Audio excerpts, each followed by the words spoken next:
Hey everyone, welcome back to the channel. Once again, it's Rich. Hope you're having a good day. Coming at you here the day after Oilers versus Colorado, game 55. And honestly, I don't know how to put this briefly, so I'm just going to get into this right now. The Edmonton Oilers are a Ferrari. They are a Ferrari that's been stuck in second gear for the last 7 years, okay? That's basically what it is.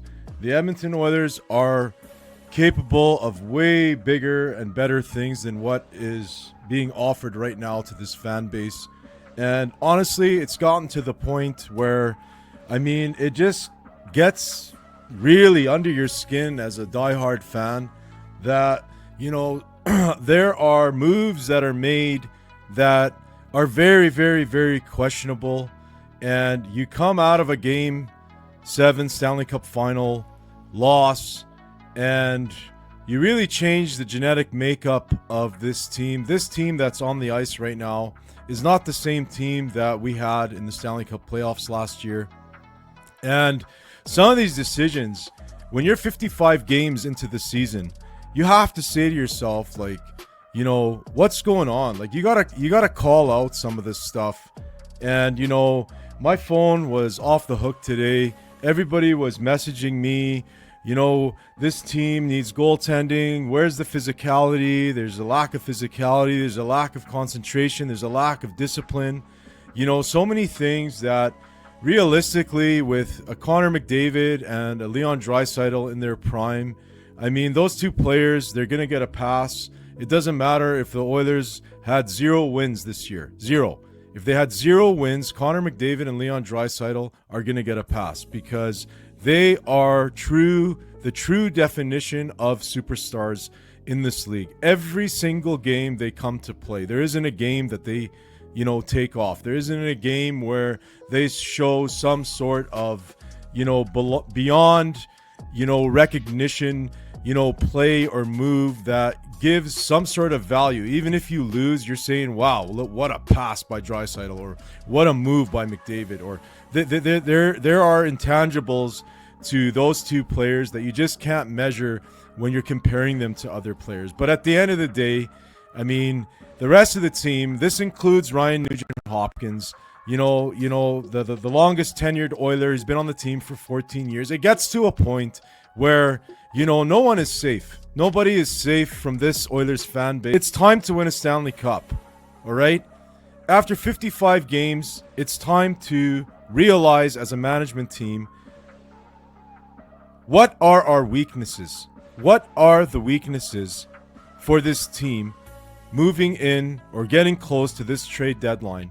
And realistically, we mentioned it in previous episodes, there's no one talking about the goaltending, even though the entire fan base is talking about the goaltending and lack thereof, because in the Stanley Cup playoffs, it's just going to get that much harder, that much more difficult, that much more tighter checking, that much more physicality. The Edmonton Oilers are not going to get far in the Stanley Cup finals if they're playing this type of hockey. Now, their record is great. I'm sure there are another 20 teams in the league that would love the Oilers' record right now, you know? But again, this team is with Connor McDavid and Leon Draisaitl. These are two absolute superstars. Connor McDavid is the best player ever.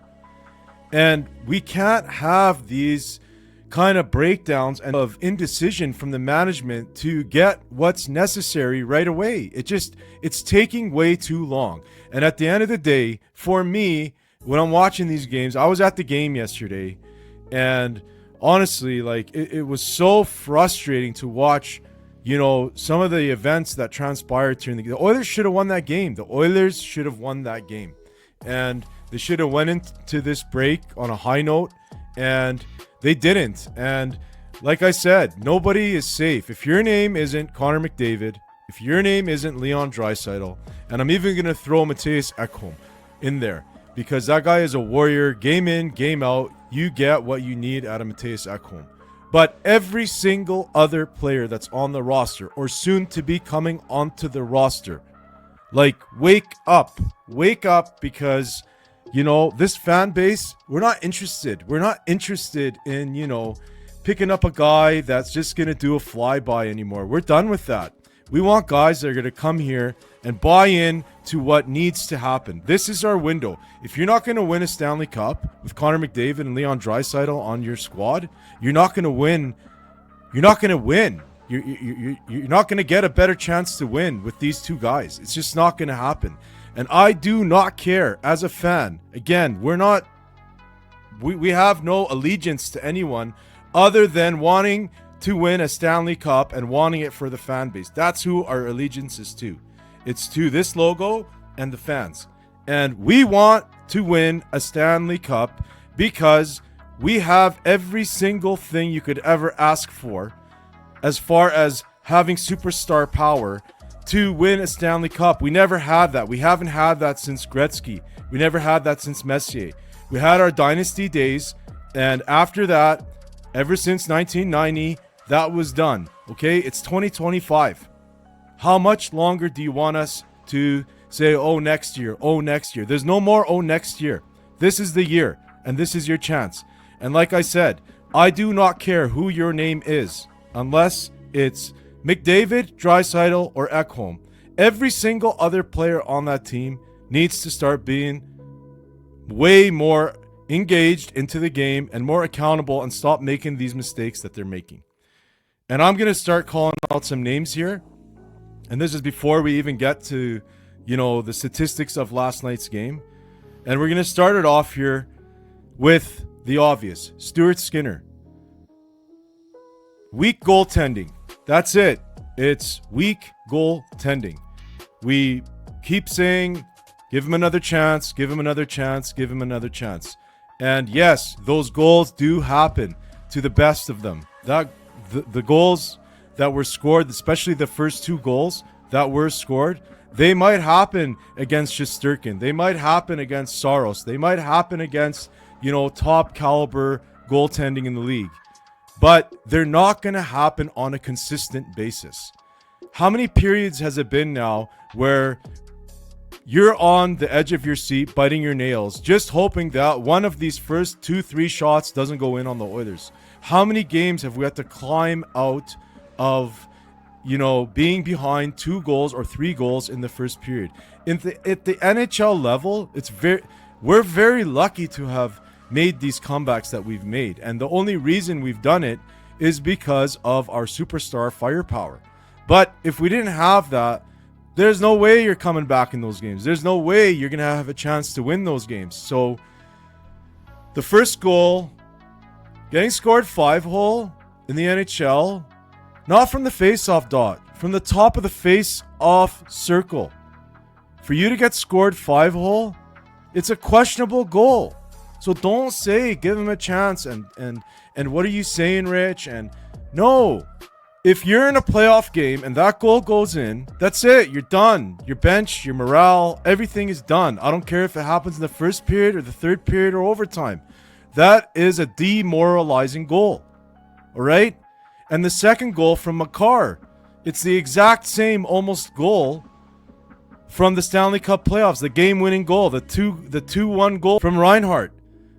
That game-winning goal was the exact same spot under the armpit on Skinner. How many, it happened in a Stanley Cup final. It lost us the game.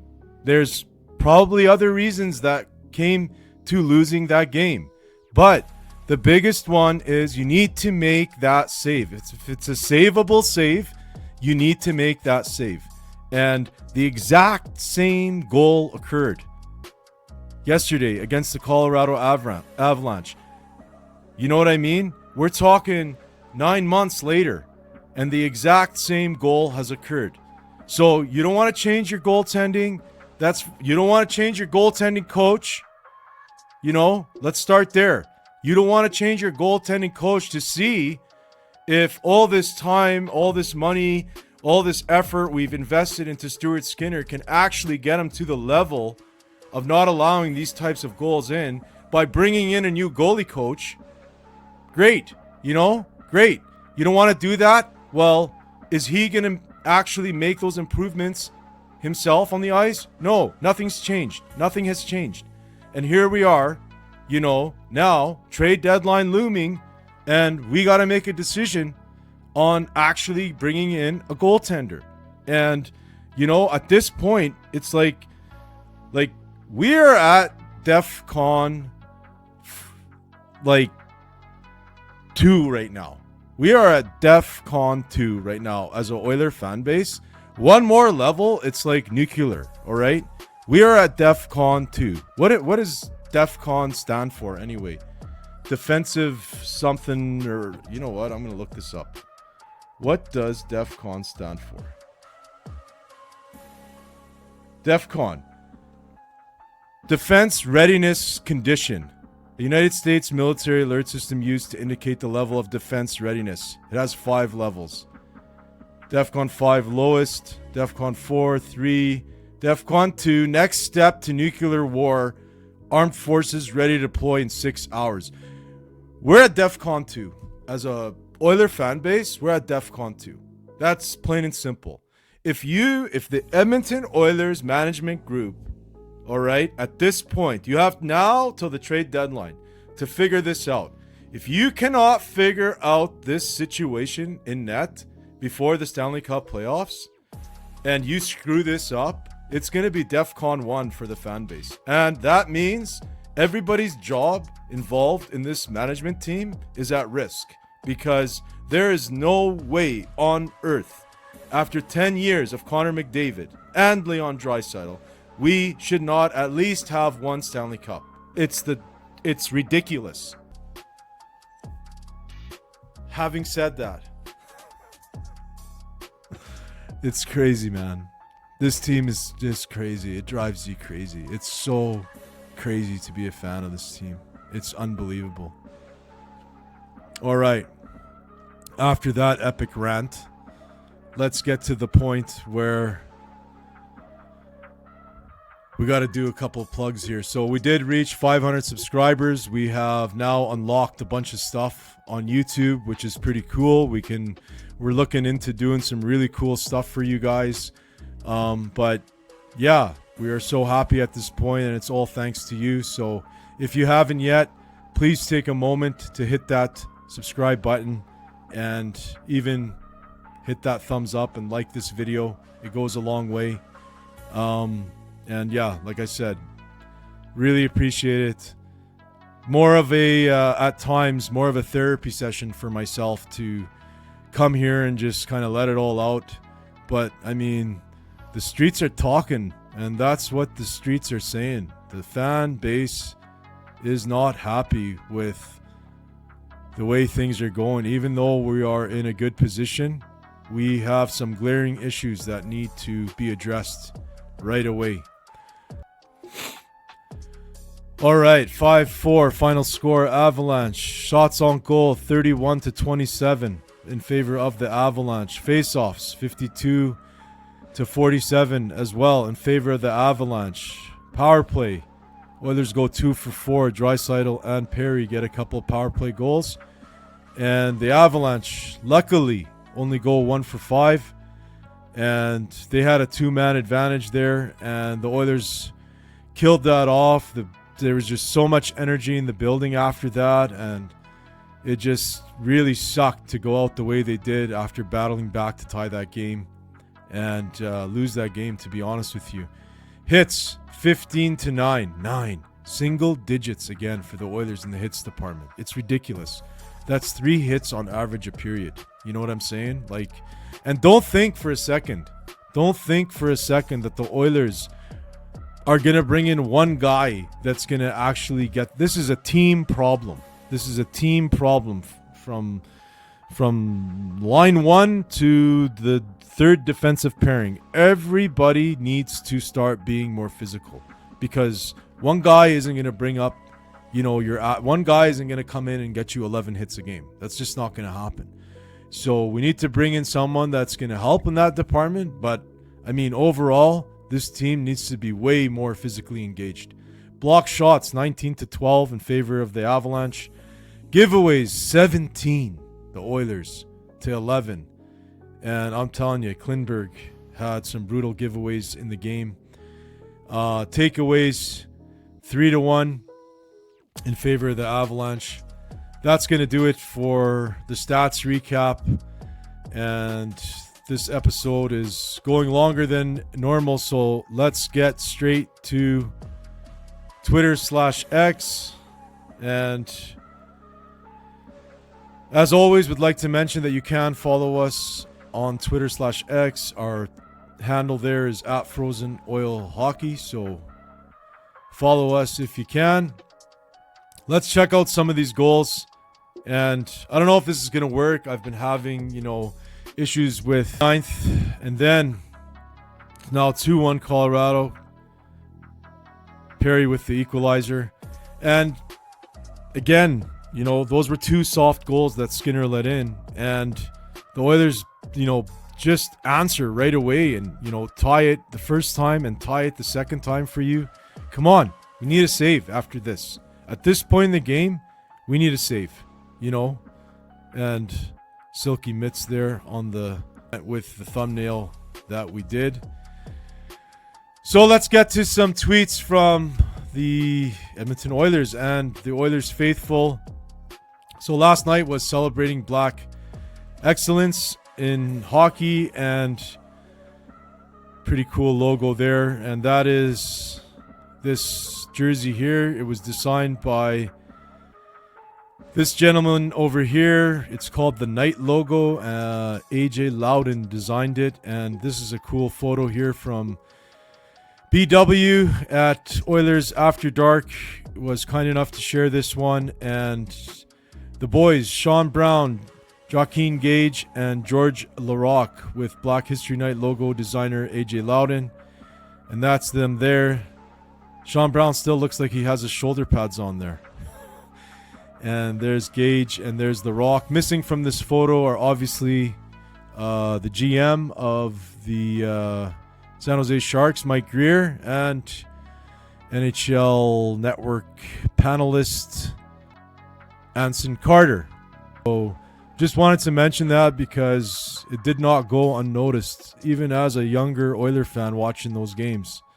Well, I wasn't that young, but here's one from Captain Jack. Oilers versus Avalanche highlights.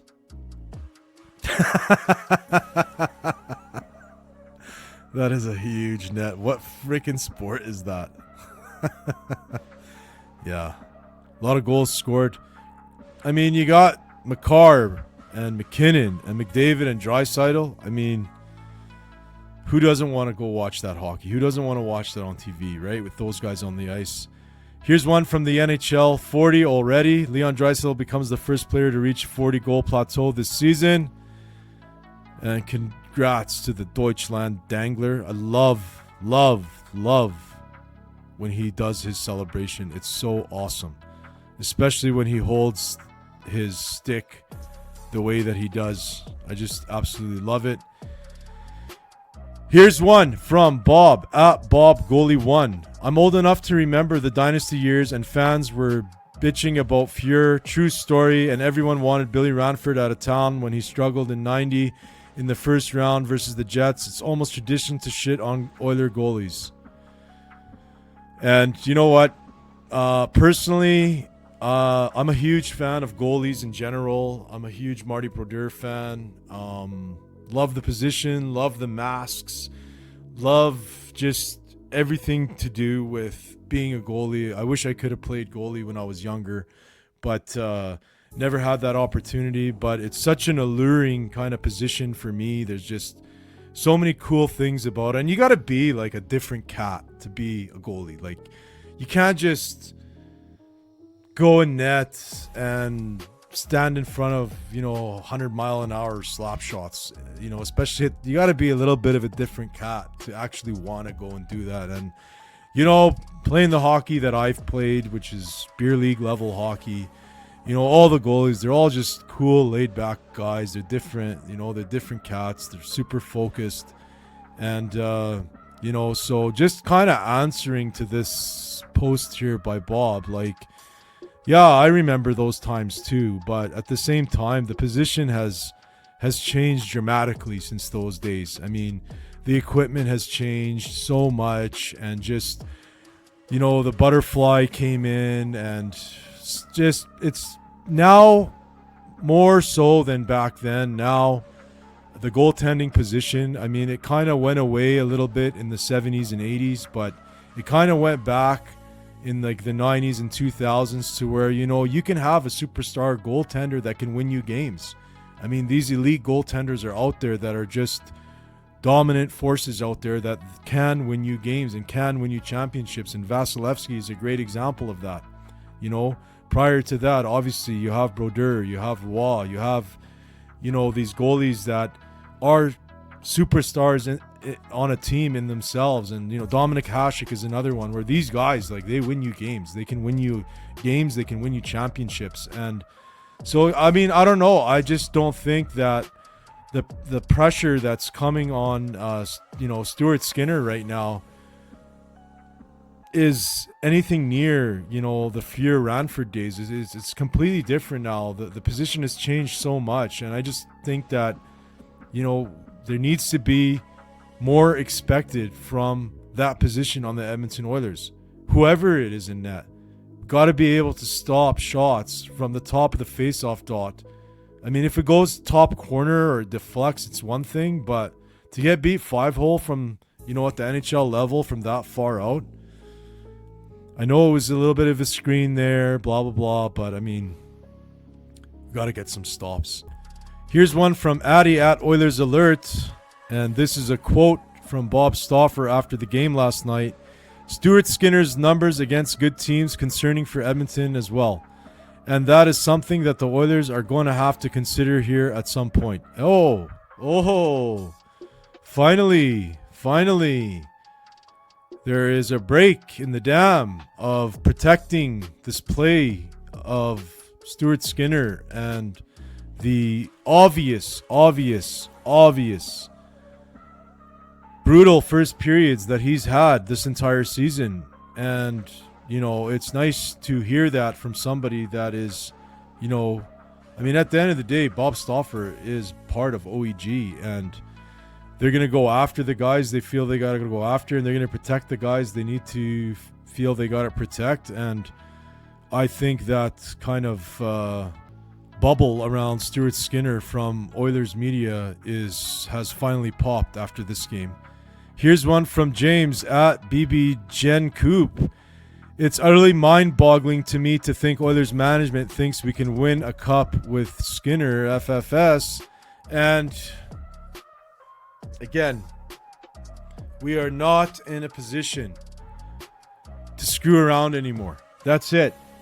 This year is our year.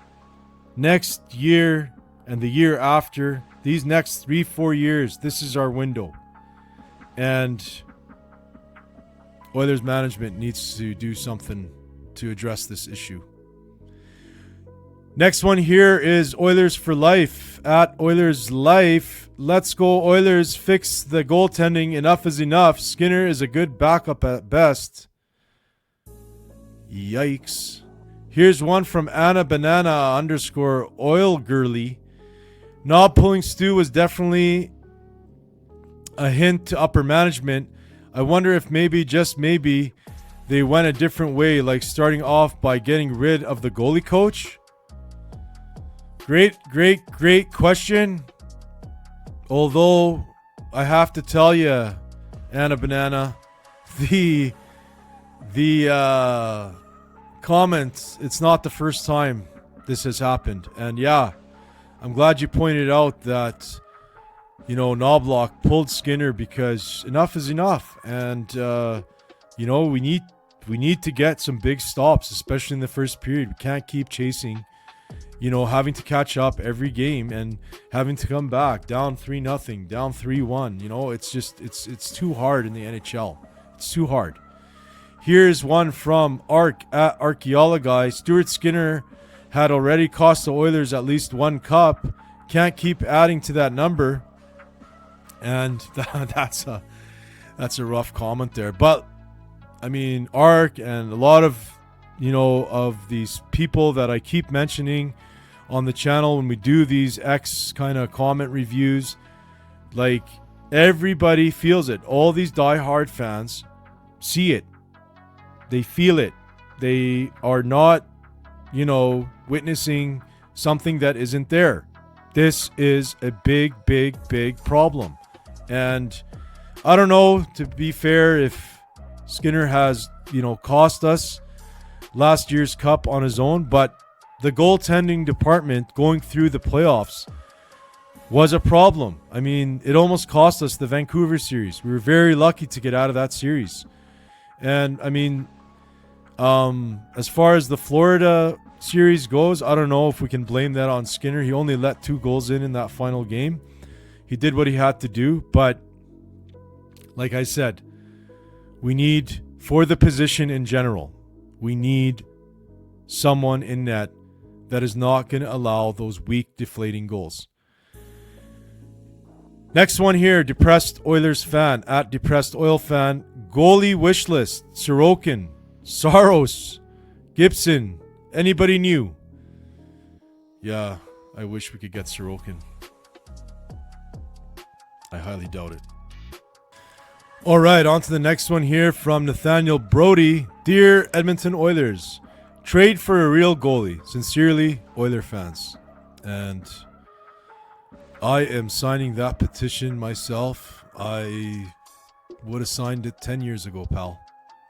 Here's one from M at Brat_Gino. The Oilers are somehow simultaneously the most predictable team in the NHL and the least predictable team in the NHL. So, yeah, and we talk about the roller coaster as far as a fan goes. Like, it's just, the emotional roller coaster is just insane. It's just insane. Here's one from DC at David_Co. 3 goals on 11 shots for this sieve in net. The Oilers won't win a Stanley Cup as long as Skinner is in net. Trade for a effing goalie already. Tiresome to watch the Oilers have to chase the score because Skinner sucks. So DC ain't holding back there, and I'm going to have to look something up again here. What in the world is a sieve? My vocabulary today is letting me down. A sieve. All right, a sieve. A utensil consisting of a wire plastic mesh held in a frame. Oh, okay, it's a strainer. A strainer. Wow, yeah. A lot of holes. A lot of holes on the goaltending position for the Oilers. 100%. So, that is going to do it for today's episode. The Oilers are going to be on break now for a couple of weeks. And we do have some content on the way for you, starting with, first and foremost, we'll be launching this week coming up a new Oilers Trivia Challenge number 3. It was very fun to shoot and looking forward to bring that to everyone to kind of get you through this little break here. And quite honestly, the Oilers the Oilers need this break to kind of retool and get together and say, all right, let's bear down and do what's necessary to start finishing this season strong, securing the top of the division. It's very important.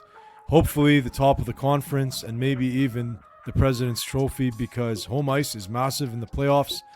So hopefully they, get together, have a few meetings and talk about this lack of physicality, because that's something as a team they need to do. And that alone will improve from where they were to where they are going to be. But again, 55 games, that's crazy.